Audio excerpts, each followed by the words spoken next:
I filled up my rupees. This music is good. I believe we're fine. Possibly.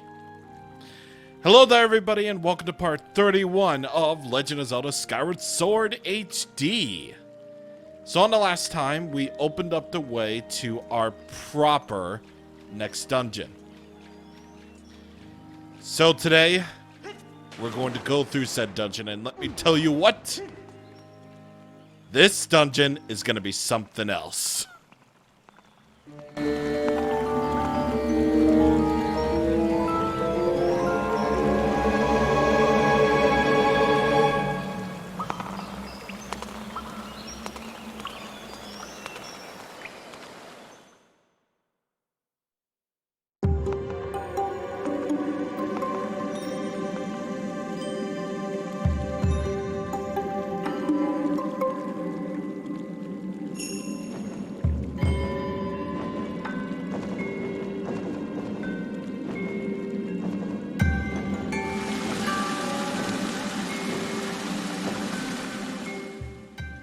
Behold, the highlight of Skyward Sword for most people, including myself, the Ancient Cistern.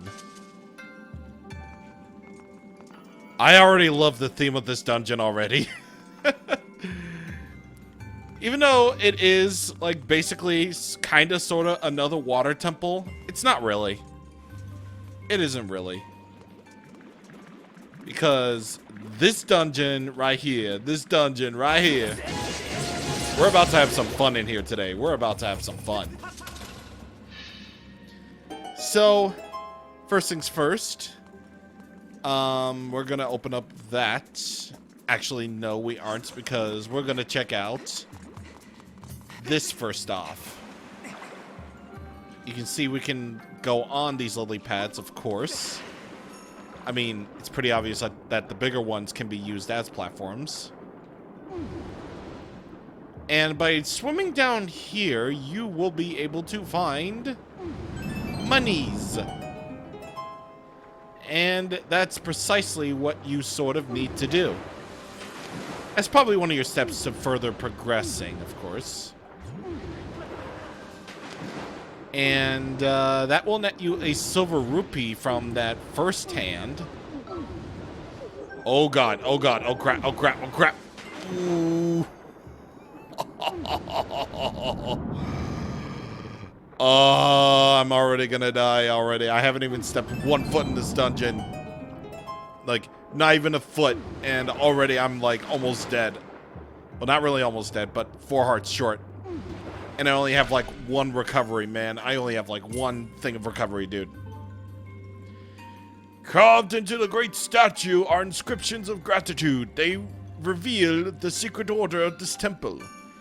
First the back, then the rear, then the back of the right hand, and finally the back of the left hand. I will use that as part of my please remember this puzzle game in me taking pictures on my Switch system. That's what I'll do. Because part of this dungeon has you doing something that involves an order, and for the life of me, I can't ever remember the order at all. And it just so happens to be in this room of all places where the order matters. And as you can plainly see, we can flip over these lily pads. Interesting. Anyway, I don't think we need to kill these. They're fine. We're fine. We're good. We're good and fine and good. Strike the gemstones, porting in 4 directions wisely. The way will only open for one who knows the temple's secret order. Well, I believe it is this. Oh my god, I guessed it on the first try. I didn't even try. Oh my god. Down, up, then left, then right. Oh my, or right. Okay. Down, up, that way, and that way. Oh my god. I am a big brain genius. I'm a big brain genius. Anyway, with our new scatter shot that we also happened to upgrade last time, we can spread Deku seeds in a wider area. That sounds really gross, but I don't care how gross it sounds. Because that's the way it is, and there's really no other way to say it. Just basically shoot the Deku seeds with your scatter shot. Shoot them. Just like that. Now, I believe you don't want to touch the underside of the giant lily pads, though, because I believe they can hurt you. I believe. I know I keep saying I believe, but you know, I just think. I don't know. I think they do. So anyway, yeah, you can basically tell the theming of this dungeon I absolutely love so much. How it reminds you of Buddhism. And I don't think that's something that's ever been like actually covered in the Zelda series in terms of like religious you know, inspirations. Like the theming of this dungeon is wonderful. And once again, a very unique one, because typically when it comes to Zelda games, they usually follow a certain theme. Like, you know, there's got to be a temple in the forest. There has to be a temple in the, you know, ice. There has to be, you know, temples. Well, clearly going off of Majora's Mask here, my favorite video game. There's a forest and swamp-like temple. There's an ice temple. There's a much harder water temple. And a temple that, you know, is very bizarre but unique in there. But going by with Ocarina of Time's thing, really only unique temples with, like, unique theming are the Shadow and Spirit temples in Ocarina of Time. Otherwise, you have, like, a dungeon inside a tree, a fire dungeon, a dungeon inside a, well, actually, no, that's completely wrong. Yeah, that's completely wrong to just say, you know, hey, there's no unique dungeons in Ocarina of Time. No, because there is. You know, a dungeon where you go inside a tree, a dungeon where you, as a fire temple. But wait a minute, hold on a second before I go back to my tangent.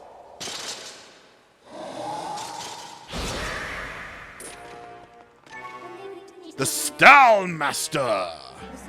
This is an elite captain of the undead soldiers. When provoked, it has the ability to strike with all four of its sword-wielding arms. I recommend inflicting damage when the slight gap prevents itself as it readies its swords to attack. So, upgraded Stalfos fight. Here we go. Here we go. Once again, just touch and go. Just touch and go. That's your basic strategy when dealing with this. Except this time around, you have all four arms to deal with. So you can really only swing in one direction. The direction that's open to you. Alright, so you swing that way, and when he actually does when he does hold his swords like that, where there's a diagonal opening, you can actually stab a little bit. But since, of course, I'm playing in hero mode, I wouldn't recommend it. Or I would recommend just going with the old touch-and-go strategy.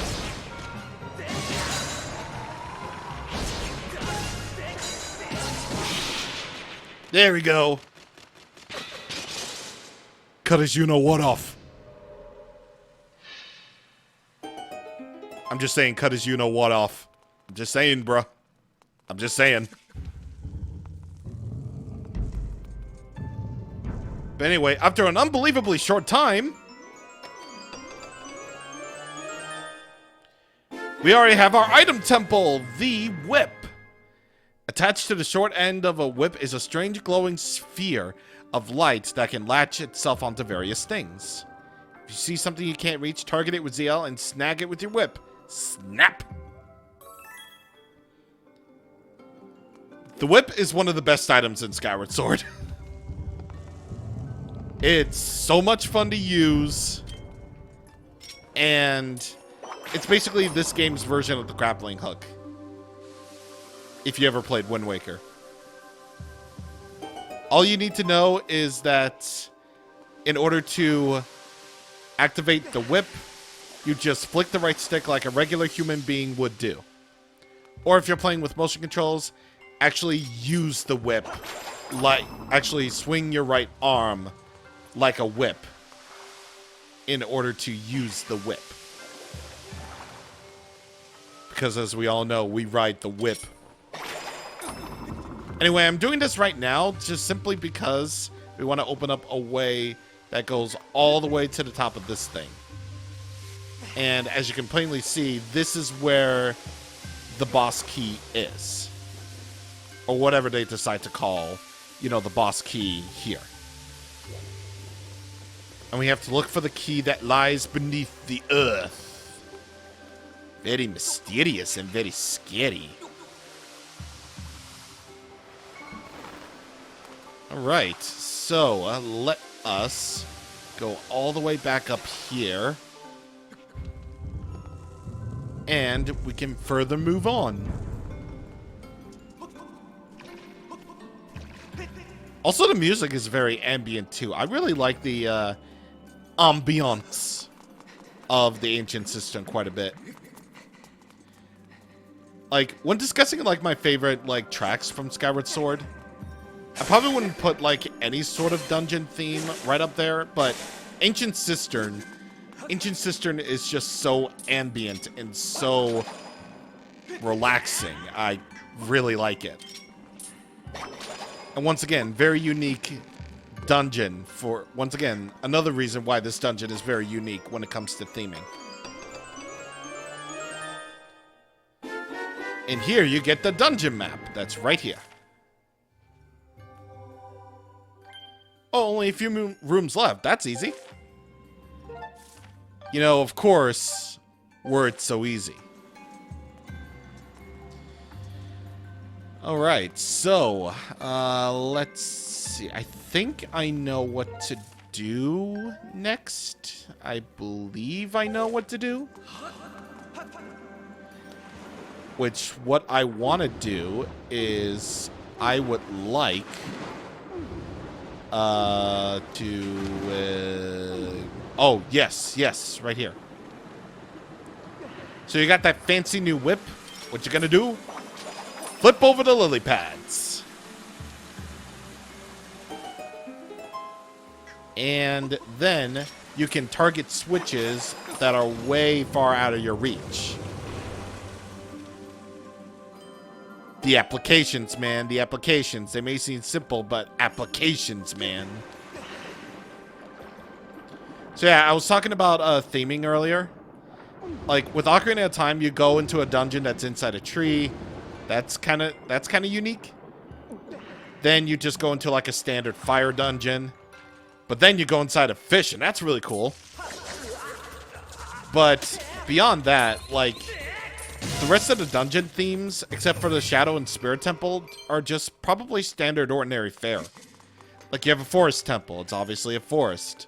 You know, you have a fire temple. That's obviously themed around fire. You got water temple, which was probably the worst thing ever in the childhood. Until Ocarina of Time 3D fixed it. But the main point is, I like dungeons with unique themes to them. And probably like 3 of Ocarina of Time's dungeons fit the bill. Certainly one of them in Majora's Mask definitely fit that bill. For Wind Waker, I suppose I could probably hazard a guess at maybe the Tower of the Gods, possibly? I'm only talking about theming. Theming is important to me. And here's another place where you can just play the harp. And here you get a goddess wall.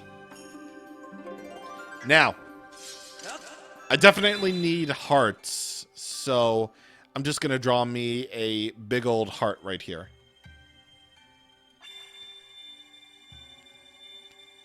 Twilight Princess. I'm trying to remember which ones that would be.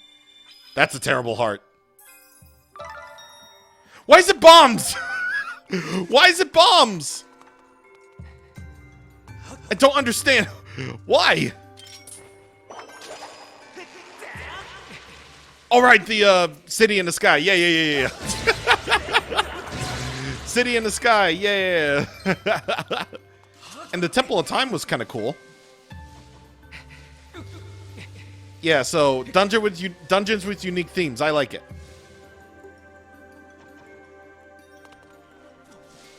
No. We don't want to do that. We want to go up here so we can recover stamina. Thank you very much. Mate. I'm trying to discuss repeatedly about dungeon themes. But yeah, another application that you can use for the whip is the fact that you can effectively use it as the grappling hook from days of old. AKA, the grappling hook from the, wait a minute, what am I doing? I could just run up the thing. Actually, no, I can't. What am I doing? I'm an idiot.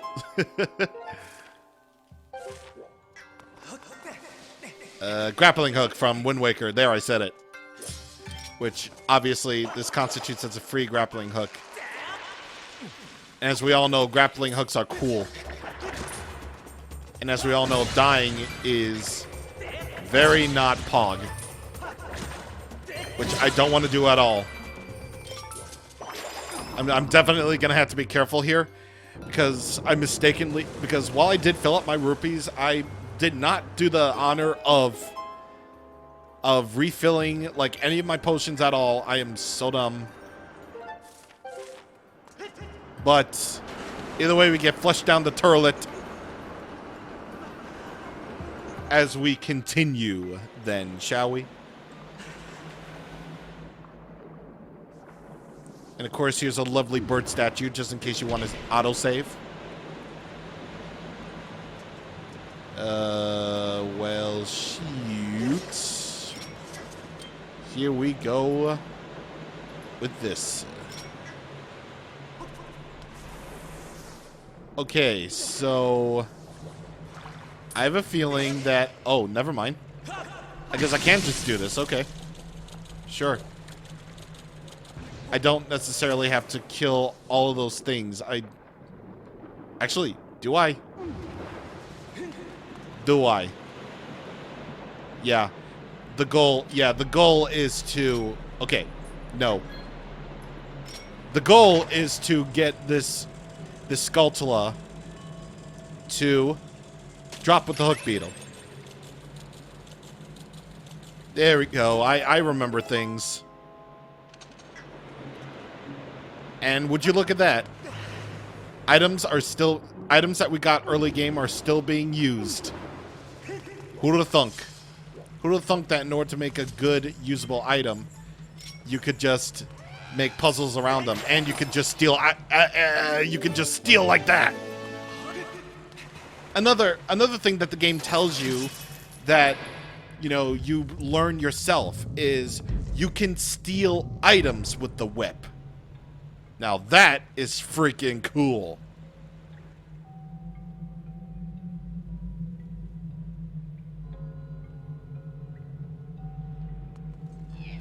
Ooh, shiny key. Once again, very, very good thing that the game doesn't tell you about, but you instead learn on your own by doing that. Do you smell good game design? Maybe that was probably Fi interrupting you in the original. Probably. She would do that. But, yeah.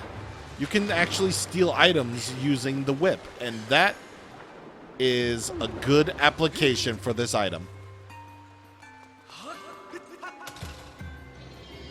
And of course, go the long way to unlock the short way, like I've been saying a million times already. I think I actually, for our last room here today, I think we're supposed to head off to this way, I believe. I believe so, actually, yeah. Yeah, another application that I didn't actually know about, for real. I didn't actually know that you could kill Waltolas with the whip. Or, like, probably, like, smaller enemies, too, now that I think about it. That's kind of, no, I don't want to deal with you. I said I don't want to deal with you. I said, thank you. Now, basically get that out of the way. You dive down here. And thus that will show you that my AMD Radeon software is now available. Yay. See, this is what you get for, this is what happens. This is what happens when you try to record game sound like directly from OBS right to your computer. Thanks. Thanks Windows for telling me that AMD has like new stuff ready for me. I don't care. My computer when compared to other gaming is trash anyway. It works for what I need it for, but it doesn't work for what I want it for, which is video games. Seriously, it's probably like a last note I should probably end on. I think I updated. I think something went wrong, which is probably. I think something went wrong with like updating my drivers for like AMD stuff, because now it's like my computer is like, now it's like my laptop is kind of like slower, I guess. I don't know. I don't know what's happening with it. I mean, it still works fine. It still functions, but I've noticed that when I was playing Doom Eternal, it was just like, you know, it's running slower than usual. I'm like, oh no. Maybe updating the drivers wasn't a good idea at all. It definitely wasn't. It's not fine. This is not fine at all. I don't know. It still runs, but I have to make Doom Eternal look like a potato in order to actually make it run. Anyway, we've gotten quite a ways through the Ancient Cistern already, so that's good. So on to next time with Skyward Sword HD, we're going to continue through the Ancient Cistern. Getting close to that heavenly center of the planet. See you guys on the next time. Thank you for watching, and goodbye.